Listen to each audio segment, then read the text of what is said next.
नमस्कार, स्वागत है बिहार वाव के खास कार्यक्रम पंचायत के विकास प्रत्याशियों के साथ। और हमारे साथ जुड़ चुके हैं बंदरा प्रखंड के बड़गांव पंचायत के एक उम्मीदवार है जो मुखिया पद के लिए आ रहे हैं। हालांकि इनसे हम बातचीत करेंगे कि मुखिया पद में क्यों आ रहे हैं और क्या उद्देश्य है। तो सर, सबसे पहले तो आपका बहुत बहुत स्वागत है। धन्यवाद। सर, अपनी जनता को ये बताइए कि इस बार किस पद में आ रहे हैं आप? हम इस बार मुखिया पद से चुनाव के मैदान में आ रहे हैं। तो क्या उद्देश्य था आपका कि मुखिया पद के लिए आ रहे हैं? यही है कि हमको लग रहा है कि कुछ करना चाहिए और कर पाएंगे। हम एक अपने आप से उम्मीद है, आशा कर रहे हैं कि बहुत कुछ बोलने को बहुत कुछ बोल सकता है आदमी, लेकिन हम काम पे ही बात करेंगे और काम की ही बात करेंगे। पीछे का हम गिनती नहीं करवाएंगे आपको कि क्या किए, कौन आए। तो क्या कमी लग रहा है बड़गांव पंचायत में? कुछ तो कमी लगा हुआ होगा, इसलिए आप आ रहे हैं मुखिया पद में। बड़गांव पंचायत आपने देखा होगा, आसपास आए हैं तो देखने को तो मिला ही होगा ना। और हम क्या बोले, आप देख के ही आए हैं और जाइए पब्लिक में बात कीजिए। कमी तो एक नहीं कई है ना। अच्छा सर, जनता को ये बताइए, यदि आप मुखिया पद के अभी उम्मीदवार हैं, अगर जीत जाते हैं, जनता आपको जिता देती है जी, तो सबसे पहला कार्य क्या होगा आपका? सबसे पहला कार्य ये होगा हमारा, हर एक गांव सबसे पहला कार्य होगा कि जहां भी नल जल का काम छूटा हुआ है वो मेरा पहला काम होगा। सबसे पहला जहां तक नहीं पहुंचा, चूँकि कहीं कहीं हम जा रहे हैं तो मालूम हो रहा है कि देखिए वहाँ तक आया है भैया, एक नल वहाँ पे है, उसी से हम 30 घर हैं, 40 घर हैं, एक नल से जाके हम लेके आते हैं लोग पानी बाल्टी में, डब्बा में, जिनको जैसा सहूलत है, और पीते हैं। मिले हैं उनसे हम। आप बोलिए, चलिए हम आपको भी मिलवा सकते हैं। बिल्कुल। तो बात कर रहे हैं आप नल जल की। जहाँ तक कि नल जल में बात करें तो मुख्यमंत्री नीतीश बाबू का सपना था 7 निश्चय योजना में जो आता है नल जल का योजना। जी जी, इसमें उनका सपना था। बहुत उम्मीद, हम लोग भी खुश थे, चूँकि बाहर कहीं कहीं गए हैं, कई बार कहीं कहीं जाना हुआ, देखें, अच्छा लगा। घर घर सही में था, पहले से देखते थे हम लोग। इस आशा से, इस उम्मीद से नहीं थे कि यहाँ रह के भी मिल जाएगा, लेकिन अच्छा हुआ, आया हमारे पास, खुशी हुई।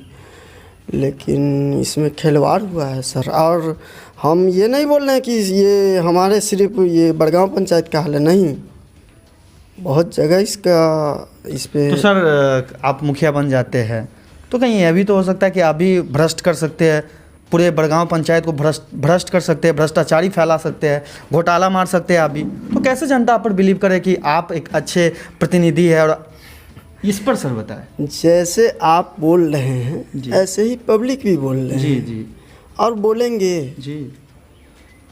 लेकिन एक बात, थोड़ा सा आप जाइए बड़गांव पंचायत में, घूमिए या आसपास के, क्या बोले हम, ये आशा हमसे नहीं किया जा रहा है कि ये आदमी भ्रष्ट करेगा।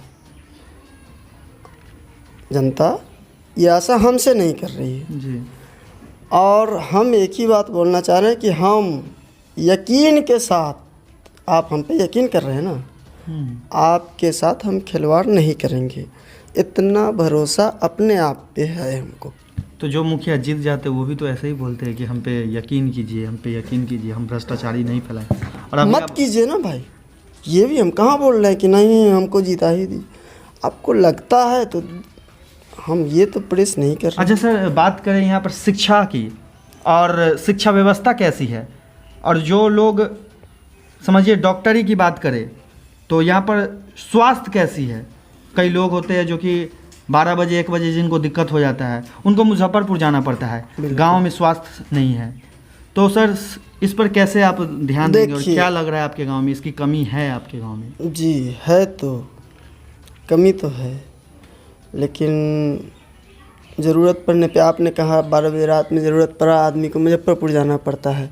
हकीकत तो ये है कि बंदरा पास में है और लोग जाता नहीं है। जी, क्यों ऐसा क्यों होता है? क्यों नहीं जाते लोग? पता नहीं, अब क्या बोलिएगा। क्या यहाँ पे डॉक्टर सही से टाइम से नहीं रहते हैं, या फिर दवा नहीं मिलती है, या फिर डॉक्टर लोग की ढिलाई रहती है? नहीं सर, इन तीनों में से हम एक पे भी जवाब नहीं देंगे, इसलिए कि हम वो उस हॉस्पिटल में नहीं गए हैं। तो सर, युवा के बारे में क्या कहेंगे जो युवा बेरोजगार है? तो उनको आप कैसे क्या करेंगे सर? युवा जो कहते हैं युवा ही देश को चलाने के लिए और देश का ढाल, शान, मान सब कुछ युवा ही कहते हैं, और आप भी एक युवा है और मुखिया पद में आप कहीं ना कहीं राजनीतिक में पैर मार रहे हैं, तो इसके पीछे भी कुछ रीज़न होगा। तो सर युवा के बारे में कुछ बताएं सर। युवा से हम मिल रहे हैं और मिलेंगे। हम एक ही चीज़ बार बार बोल रहे हैं और समझा रहे हैं कि देखिए आप, बहुत सारा चीज़ है, कैसे हम आपके कमी को दूर कर सकते हैं, नहीं है ना रास्ता। हम ही को कम नहीं बोला जाता है, अजीब अजीब चीज़ जोड़ दिया जाता है। खैर, बोलने वाले की अपनी ज़बान है, वो जाने। अच्छा सर, मान लीजिए आप एक मुखिया नहीं है, अभी मैं जो क्वेश्चन करने जा रहा हूँ वो ये रहा है कि आप मान लीजिए मुखिया नहीं है, आप एक युवा है, आप मुखिया नहीं है, अगर आप किसी को वोट देते हैं, कोई मुखिया आपके दरवाजे पर आता है और बोलता है हमको वोट दीजिए, और आप जब उसको वोट देंगे तो क्या सोचकर वोट देंगे? आप युवा होने के नाते क्या सोचिएगा, ये बताइए। फिर रिपीट कीजिएगा अपना। आपको, आपके पास अगर कोई मुखिया आते हैं जी, और आप एक युवा है, आपसे वो वोट मांगते हैं, तो आप जब उनको वोट दीजिएगा तो आपके मन में कुछ क्वेश्चन जरूर होगी कि हम इसको अगर वोट देंगे तो क्या करेगा ये मेरे लिए। तो ये आप उसके प्रति बताएं सर, आपको क्या क्या चीज़ जरूरी है? युवा अगर आप होते हैं तो आपको किस किस चीज़ की नेसेसरी पड़ती है, युवा को किस चीज़ की ज़रूरत पड़ती है? आपने कहा कि कोई मुखिया आपके पास आते हैं वोट मांगने। जी, खैर, आते हैं और आएंगे भी। और युवा का आप बात करना चाह रहे हैं तो युवा में आप जाइए। अभी बहुत ज़्यादा दिन से हम राजनीतिक इसमें नहीं रहे हैं और ये नहीं रहा हमारा। हाँ, आज ये जिद या एक मजबूती जो मिल रही है, हकीकत में युवा का बहुत बड़ा सपोर्ट हमारे साथ है। तो हमारा क्वेश्चन का आंसर सर अभी भी नहीं मिल पाया कि युवा के लिए आप क्या कीजिएगा सर, ये जानना बहुत ज़रूरी है, क्योंकि युवा ये जानना चाहती है कि मुखिया जी को जिताएंगे तो मुखिया जी हमारे लिए क्या करेंगे। हम युवा से बात करेंगे पहले इस मुद्दे पे कि आप क्या चाहते हैं भैया, जो सही रास्ता हो, एक दायरे में रह के। अब हम ये तो नहीं आपको बोल दे यहाँ हम बैठे हुए हैं कि हम युवा को नौकरी दिला देंगे, कहाँ से होगा? नहीं, बिल्कुल है मेरे बस का। बिल्कुल सही बात। कोशिश करेंगे जी, यहाँ नहीं नौकरी है भैया, तुम घर पे बैठे हो, तुम नहीं जा रहे हो कहीं, एक तो तुमको काम करना चाहिए बाहर। अब यहाँ रोजगार नहीं तो बाहर जाते हैं लोग।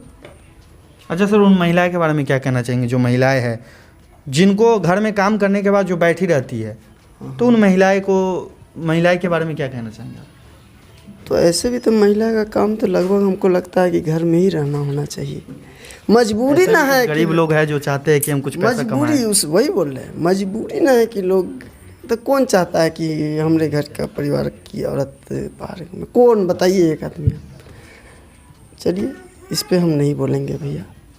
सर बात करें विकास की, तो आप कितना विकास करेंगे सर? ये लास्ट क्वेश्चन है हमारा। किस क्षेत्र के विकास की बात कर रहे हैं? बड़गांव पंचायत में आप क्या क्या लग रहा है आपको? आप अपने बड़गांव पंचायत में जी सबसे पहले कौन सा विकास करेंगे, ये तो आपने बता दिया, लेकिन जीत जाने के बाद विकास का मुद्दा क्या क्या रहेगा, क्या क्या एजेंडा है आपका? हमारा एजेंडा है, क्योंकि मेरे पिताजी बहुत दिन शिक्षा क्षेत्र में काम किए हैं, रिटायर्ड हैं जी, और उनसे राय मशवरा, सलाह जिसको बोलते हैं, लेके पढ़ाई के प्रति तो हम जुड़ेंगे, शिक्षा के प्रति कहीं ना कहीं से और तरीके से जुड़ेंगे। और जो भी लोग आज बात कर रहे हैं, एक आस लगा रहे हैं, आप बोल रहे हैं ना, आपको लगता होगा चैनल पे बैठा हुआ है, बक रहा है, ऐसा नहीं है। होगी, पढ़ाई पे ध्यान दिया जाएगा और तरीके से दिया जाएगा। सर आवास पे क्या कहना चाहेंगे? आवास में भी घोटाला होता है, और ये सिर्फ बड़गांव पंचायत में नहीं होता है, पूरे हर जगह होता है। हमारी कोशिश होगी, अब कहने को लोग कहते हैं कि ऊपर देना होता है, भैया हमको ऊपर वाले से मिलवा दीजिए, हम ऊपर वाले से बात करेंगे कि आप ना लीजिए। यही ना है आज, मतलब वार्ड बोल दिया कि ना फलाने को देना है, फलाने बोल दिया चिलाने को देना है, अगला मतलब अब बैठे हुए हैं, यहाँ का बात हम नहीं कर रहे हैं, कहीं का भी। जी जी, मुंह खोल के ये नहीं बोला जाता है कि हमको चाहिए, ऊपर भी देना होता है। अरे ऊपर किसको देना होता है, उनसे मिलवाइए ना। जी जी बिल्कुल, आपसे बात करके बहुत अच्छा लगा और आपका बहुत बहुत धन्यवाद।